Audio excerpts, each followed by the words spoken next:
Hey everybody, Josh RV Nerd of Bish's RV down here at Grand Design today. Taking a look at one of my personal favorite couples camping stick and tin models right here. Like if I was going to camp, just me and my wife, I just choked on thin air, literally. This would be one of my personal models I would look at, like my top 3 nerd preferred kind of things right here. It's in the floor plan family of something like an Imagine 22 MLE. It's basically the Transcend stick and tin version of that, but it's not just an identical copycat clone like most of them are. What they did here is, first of all, they moved the entry door kind of between the dining and the kitchen, and that really helps create a separation between the kitchen and the living room.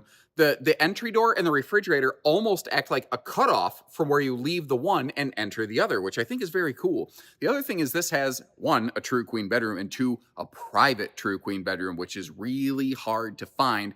In this size of travel trailer, finding something that has awesome travel access like this does, a sofa, which is a full theater seat, not even a cheap jackknife, and a dinette, and a private true queen bedroom is about as rare as frog's hair or hen's teeth, as it were. So it's a really hard trailer to match directly up against. There's certainly some other things kind of similar when you look at them, but you don't have to squint too hard to see this has a couple really interesting, unique qualities. No vents in the floor, so it's easy cleaning. This is also the Transcend Xplor series. This is essentially the most basic travel trailer on tandem axles that Grand Design offers. But even then, it still has the practical features in this are what get me. I'm a function over fashion guy. I think it looks pretty enough. I'm not super worried about that. But like dedicated trash can space, places to put kitchen paper towels, just simple little things like that. You will use those every single day, every time you camp. And it boggles my mind how few RV manufacturers actually care about the end user experience. They're building this for you to actually go out and have a good time, not just to be able to look pretty enough to sell a bunch. Big difference. And if you appreciate little details like that, hit that subscribe button if you haven't before. Let's get in there. So to help you with your bearings, we are basically back at the kitchen looking forward. Now, there are other builders of a similar type of floor plan. This is one of the longer variants of this layout out there in the RV marketplace, but I would argue that it accomplishes some things that very few of the other ones do as a result. Like, we get little extra banks of storage. I think this is a classic camping feature. Having just that like chunk of drawers or like a shoe garage or something right by the door, some counter space, is an underappreciated and long forgotten feature that seems to quietly be slowly sneaking back into the market, and that's a good one. The entertainment center, should you choose to add a TV that's not factory standard, would be straight across from the theater seat. The dinette, also overlooking some campsite window coverage there. This RV doesn't have massive campsite window coverage, but I think it's got it where it counts, if I can say it like that. The other thing is, I'm standing at the position of the entry door. And as I mentioned before, the entry door and the refrigerator somehow, like, they define where you leave the living room and enter the kitchen, or vice versa, as it were. Now, this is a population control theater seat, but it does have some armrests and some USB plugs built in, although they are 90-degree thigh buster, well, not 90-degree, they're thigh buster USB plugs. If you want to avoid that, get a 90-degree little adapter elbow. Annoying, but you can make do. No carpet, no floor vents, easy cleaning, no sweat. But the privacy of the front true queen bedroom. First of all, it's a true queen, not a short queen. A lot of stick and tin campers, especially at this budget point, are short queens. It's harder to find a good replacement mattress for it. Not impossible, but harder. It's harder to find sheets. It's harder to do everything. This is better. This is easier. To me, this fits more people. Now, it requires the RV to be 6 inches longer, but to me, that's juice that's worth the squeeze right there. I'll tell you, the factory mattress, nothing to write home about. I call them a backbreaker death wafer, but hey, that's just me. Cross breeze window coverage in the bedroom. Pretty straightforward standard fare, but I'm glad they have that right there. And this being the more budget sensitive series, there's a couple things they don't necessarily do that some of the more upscale Grand Designs will. Like, they have storage pockets, not a true drawer. They do still include some really nice, what I call headboard power pocket kind of spaces. I really like how they do that. To me, that's the best place for power outlets and like a place to put a phone that you're going to find. Now, the above the bed here, they don't fully enclose this, but they also don't leave it wide open. And I know that sounds like a gimmick line, but if you look, they include this handy little extra beam right here just to keep everything in place. So you're about 3 knuckles deep right there, which, is translates to about 3 inches of keep your stuff from falling out constantly annoyance protection. That ain't terrible. That's not nothing. Oh, by the way, before I forget, TV hookups are located over here up in that upper corner. Weaving my way around here, I tell you what, I'm actually going to slowly back down and sit in this theater seat so that you can see what it looks like from, I call it the driver's seat, basically. Very social seating arrangement. That's something that, again, seems to be slowly making its way back into the RV industry that it got really forgotten for a while. It almost reminds me of, in the a lot of your classic vehicles, a lot of your body styles, it had a lot of radius and curvature and fins and flares, and it had a lot of character. And then in the 80s, everything became mass produced and it became very boxy and boring before the mechanical aspects allowed, better looking stuff to sneak back into production. I kind of feel like the RV industry is almost going through a similar, I don't want to say renaissance, but resurgence, rebirth, whatever word you want to use right there. Oh, a window in the entry door, but no privacy shade. Anyway, you get the idea. The social engagement of the RV, the floor plan seems to be slowly creeping back in. It hasn't like taken over everything, but like it's getting better. This is central air, but it's single air, and it's 30 amp. 50 amp is not available. Second air not available. That's just not what Transcend Xplor likes to do. I hope you like this decor, because if you don't, they don't offer you another one. It's any color you want as long as it's this one. So kind of keep that in mind. The kitchen is deceptively good, because like it kind of starts here, like this entry area right here. That's essentially your pantry, because otherwise you don't have a single thing you point at that says this is the pantry. But there is no short. Oh, hey, reflection, how you doing? There's no shortage of storage in here, and I'm going to come back through and get all this open. First, I just want to give you a look at it. One of the things I noticed, though, where this RV is slightly longer and has more space as compared to some other builders with similar layouts, is right here. Notice that you have really good symmetrical kind of counter space and power outlets on both sides of the stovetop and the microwave. That required a little bit more space right there, but tell me that counter space is not really handy, really useful, very campsite cook friendly. And like this little side window doesn't open for airflow, but they tried to give you views and visibility wherever they could. A lot of the windows on this floor plan, admittedly, are on the neighbor's side of the camper, not your side, but they still tried to put windows wherever possible. Oh, hello. Converter fuse box panel system thing is where no slide's going to block it. So that's good news. That's just something I look for. And again, no heat vents in the floor. And I love that little toe kick right there under the sink, so that if you stand and belly right up to the sink, you can do that. That's shopping tip number 37 when you're RV shopping. When you see these things in person, literally stand at the sink and move your arms, pretend you are using the sink for a while, and see if your lower back starts hurting. It's kind of funny how quickly it happens in a bunch of campers. Now, the bathroom setup in this camper is very polarizing, because a lot of RV bathrooms are right next to the kitchen, but this door opens directly into the kitchen. And it makes a lot of people say, hey, dude, I don't want to crap where I eat. Okay, I respect that. Now, at first, I thought the elbow room in here was a problem. Then I realized I didn't slide the door out of the way, and the elbow room was not a problem. We already learned when they say do not step, you do not step on that. Otherwise, you get in a weird explosive situation. The cabinetry is open faced, which I don't love, but it's shallow enough and thin enough that stuff will tend to stay, especially cloth stuff. Like, if you have a bottle of shampoo, I wouldn't leave it on that top shelf. But if you got some towels, you stuff them in there, they tend to stay there pretty darn well. That's usually not too big of a deal.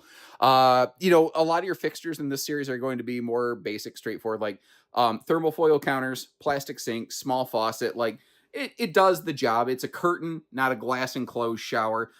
There's other builders that offer upgrades to all of those things for more money. You know, that's a thing to kind of consider. It's always a for the money conversation.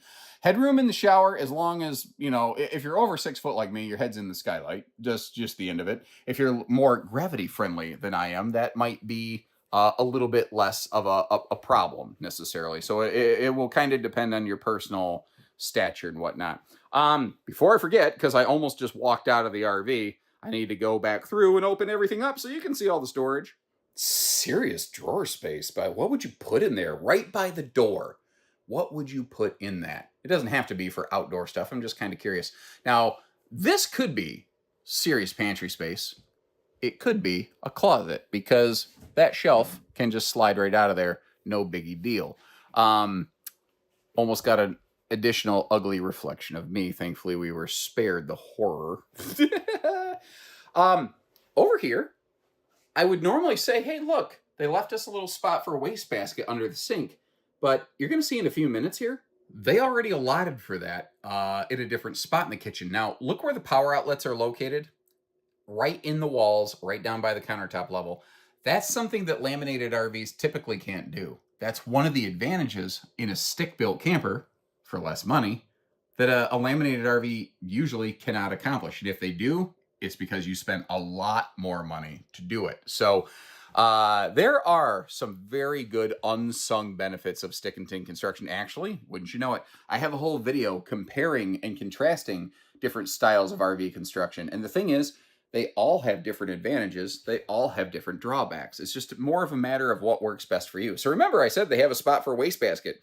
Built right in, baby. But this also reminds me, like Nickelback, they do not have an oven. This has a 3-burner propane cooktop, but it doesn't have a propane oven. So there you go. What size is it? By the way, if you're ever not sure what size an RV refrigerator is, typically, if you get in here, you can find one of these info panels that'll tell you, like, this is 10.7 cubic feet. So to teach you how to fish, like if you're ever there in person and maybe there's no salesperson assisting you, or maybe they're new. I'm not even gonna say maybe they're bad at what they do. Maybe they're just new and they haven't had a chance to learn all this stuff. That's a way that you can learn how to find those answers by yourself effectively. Now, before I forget, I just ran into an open cabinet door behind me. Oh, sharp corner of a cabinet door right between the shoulder blades. I'm gonna turn the camera off and swear for a minute. Okay, got that out of my system. Bottom drawer right there has a couple pet dishes in it. They're obviously removable. They're lightweight. You want to get rid of them, just have a drawer? You got a drawer. Congratulations, no problem. Alternatively, you could just pour a whole bunch of baked beans in that bottom drawer, but that would be really stupid. A couple bonus drawers up top here, and then I think we're done with the storage. Now, beyond that, I guess there's storage below the dinette benches. I should have displayed that. I failed. Beyond that, this RV has some wicked, awesome travel access. You can absolutely slip right up there into that bedroom, and the camera footage is about to become right in your face because I'm standing by the door and I don't use the fisheye wide angle lens. So you can see, obviously, the refrigerator is easy to access. Continuing to weave around the corner. I'm trying to do it quick enough to get this over with and slow enough not to make you sick. The rear corner kitchen back here behind the slide and access to the bathroom, none of this is cramped. So theoretically, the only thing in this RV that you really should not be able to use while it's closed is the sofa. Just because this slide system doesn't like it when you try to use it. I'm kicking stuff. This slide system doesn't like it when you try to use it while it's retracted. Other than that, the dining, the bed, this is like 98% successful travel access. This rocks. Another thing that's really nice about this one is that it's not too big for a lot of half-ton towing. There are some very low capacity or older half-tons on the road. So I always want to offer some qualification to that statement. But generally speaking, if you look at the weight of this, if you look at the length of this, especially your later model tow package half-tons should handle it pretty readily. Now, if you're going to do some serious mountain towing, you might want to step your vehicle up. But short of that, you should probably be okay. Transcend does a good job, even here in the Xplor series, of generally doing a little bit better holding tank capacities than most brands. Now, I'm saying that as a generality. I don't have the holding tank measures in front of me. You obviously just saw them on screen, but I didn't get to see them before I recorded this. So keep that kind of in mind here. I'm not going to call it a full-on docking station, just a connection center. I know that sounds like I'm splitting hairs, but like it doesn't have like the full plumbing connections and everything. And obviously we have some motion lighting on both sides of the RV that just about, I forgot that was in there, which is funny because now I remember it turned off when I walked around the corner and I was staring right at it when it kicked on. And now, you know, like when you're driving in the morning or at night and that jerk won't turn off his high beams and now you're blinded. And like everywhere you look, all you see is like fairy sparkles. That's how I'm seeing right now. Okay, anyway. Do we have an example of it? Okay, yeah. Oh, so this is the Transcend Xplor versus the Transcend, essentially. And there's a couple key differences. It's a few features, it's some trim level packages, but they use a different kind of aluminum. This is the more conventional, but thinner and easier to dent 0.024-inch corrugated metal. You probably don't care about that number, but it helps understand a difference. Whereas the big brother step up to just Transcend, use a thicker but less rippled, what's called retro metal. The thing is, this is a 0.030 thickness versus 0.024. Neither of these sound very thick because neither of them technically are very thick. But if you do the math on that, the big brother Transcend has about, what is that, like 25% thicker armor on the outside, offering a little more dent resistance. Now, it has to be thicker because it's not as rippled, so it doesn't organically carry the structural integrity that the rippled metal has. Rippled metal is lighter weight, less money, doesn't look as pretty. So that's a little bit of it. This is the Xplor series, and they say, you know, we like it to look nice, but in a way that doesn't have to cost more than it needs to. It's not spending money. You're not spending money for just fluff stuff on this. Now that brown box right there is a 2 foot by 4 foot outdoor picnic table that is included with this, which is really important because if you look in the upper left corner of the screen, one thing that you'll see right there is some people use the picnic table to sling their sewer hoses across them and spray them around. That's a good reason you should never use a public picnic table, or if you do, you should probably at least put a picnic table cover on it. And it's not just people, animals. Animals poop on the table when you're not there. You think they don't do that? Of course they do. They crap everywhere. They don't care. It always made me wonder, you know, the Little Mermaid, she grew up in the water, and fish just kind of poop everywhere. Now that she suddenly had legs and full human anatomy, you think she ever had an awkward moment? You know what? I'm going to move. Never mind that. Moving on.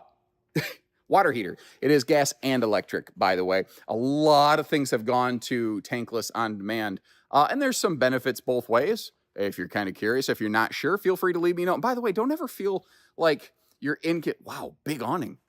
Ooh, wow, yeah, just jumped in my head. Big awning with the door right in the middle of it. So very rainy day friendly awning on that. But what I was saying is, don't ever feel like you need to start a comment on my channel with, hey, this might be a stupid question, but just ask the question. I didn't know any of this crap when I started this 16 years ago, but I've been doing this and nothing but this for 16 years. And I don't know everything, but I've learned a lot. So I'm happy to help you cut that curve a little bit. You know what I mean? It is a walkable roof. It's ladder prepped. Xplor series doesn't actually include a ladder. Actually, I'm not sure full Transcend does either. But what is a nice find is, first of all, this has a single sewer outlet in the back. But also, I forgot the other thing I was going to say.